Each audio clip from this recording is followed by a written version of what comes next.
Anisha est sur son petit nuage.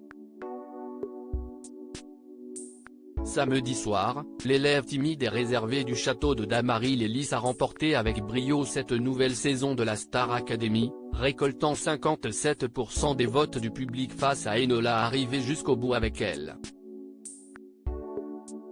Depuis ce prime marqué par la présence de Robbie Williams mais aussi de Nolwenn Leroy, dont l'attitude a quelque peu agacé, Anisha vit un véritable tourbillon d'émotions.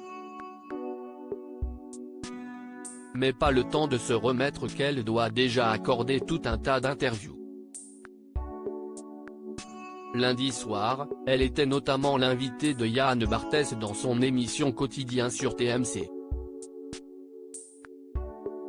Ce fut alors l'occasion pour elle de revenir sur son aventure hors du commun, lors de laquelle elle a eu quelques habitudes étranges.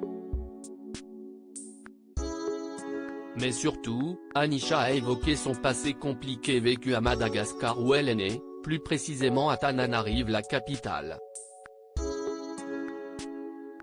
Un passé qu'elle a résumé ainsi, des conditions de vie assez difficiles, on s'en sort comme on peut.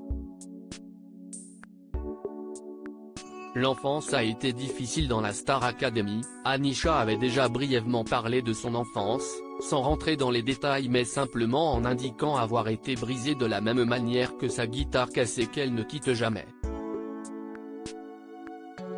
Je l'ai raconté de manière pudique parce que je suis quand même assez pudique sur mon histoire, sur mon vécu, et que je ne vais pas en faire un drame.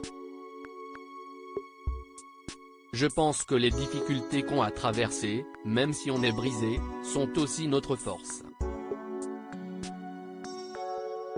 J'ai vécu ces choses et ça m'a rendue plus forte, j'ai eu le courage de faire cette aventure, préfère-t-elle se réjouir.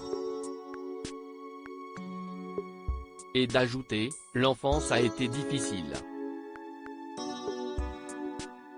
Aujourd'hui, je ne parle plus trop de ça, ça fait partie de l'histoire mais ce que je voulais c'était dire, oui il y a eu ça mais aujourd'hui ça va, on peut encore avancer.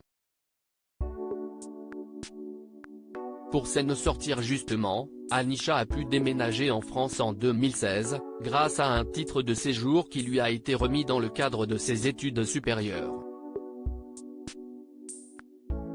Avoir eu la chance de pouvoir continuer les études en France, c'était une grande opportunité, la si estime ma dernière année, je suis en management et marketing digital, a-t-elle encore confié. L'avenir s'avenir encore plus radieux pour la gagnante de la Star AC qui va pouvoir sortir son premier album avec la maison de disques qu'il a signé, Sony Entertainment.